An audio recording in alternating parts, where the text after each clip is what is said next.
Bernard of So Beautiful, and I'm here to talk about a new dress I'm designing called Madelyn's Cotillion dress. And some of you may be familiar with Cassie's Cotillion dress that I made a couple of years ago, and I'm using the same pattern, but we're going to come up with a completely different design.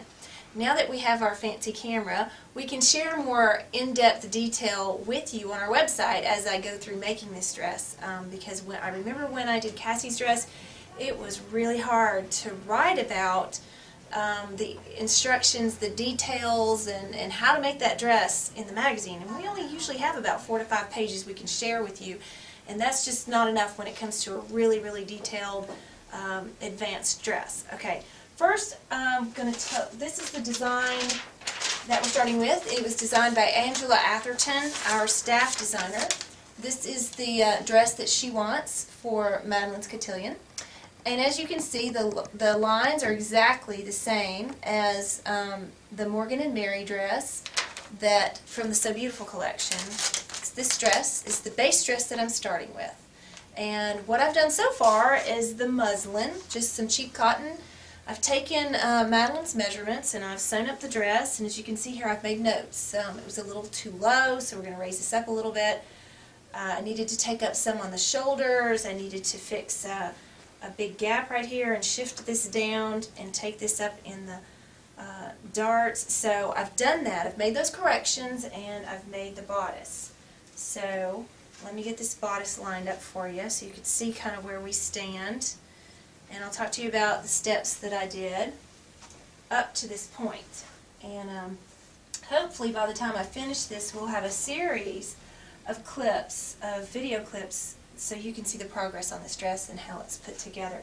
Alright, first of all, the fabric I'm using is a silk charmeuse, a light blue silk charmeuse, and this is a cotton chiffon. What I did after I made all the adjustments to the pattern, I cut it out, and for the top layer I've backed the top layer of silk with a Dreamweave fusible interfacing. The great thing about Dreamweave interfacing is that it won't cause your silk to bubble, and we know that's a nightmare if you get the wrong interfacing. So Dreamweave doesn't do that, but it gives body and support to the bodice, and it's going to need it. Now the lining is just silk charmeuse, plain silk charmeuse with no interfacing.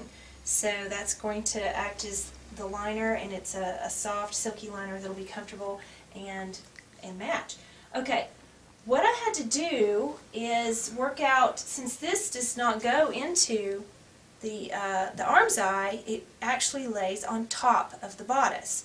So I sewed the neckline all the way around to the back and the armhole all the way around, and then I reached through here and pulled the back through the front to get it, you know, inside out, pressed it, and now I have a clean finished bodice. And we will join the side seams later by opening it up and stitching bodice to bodice, lining to lining, and that will complete our side seam. But for now I need the side seam open.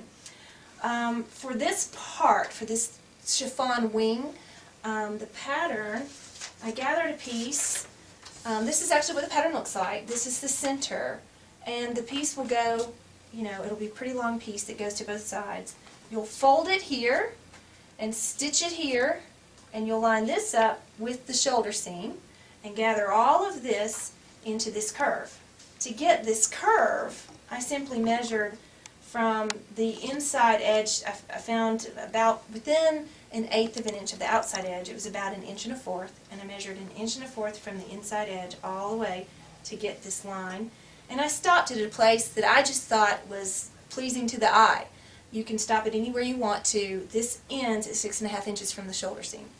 So previously I played around with the chiffon puffing, and we wanted a raw edge ruffle. As you can see here, it's unfinished and kind of ravelly. It's kind of a cute idea. So, and I sewed this onto a scrap piece of silk, and I lined this up just to see how things would come together. And I placed this on top just to get an eye for how that's going to look, and I liked the way that ended.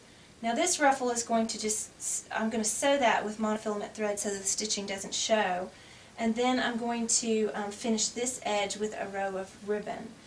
For now though, I had to be careful that I didn't have a seam allowance here because this is see-through, and I didn't want to see a big bulky fluffy gathered seam up underneath here. So I straight stitched it once and then again 1/8 inch next to the first row of straight stitching, and I cut off the seam allowance edge right next to that.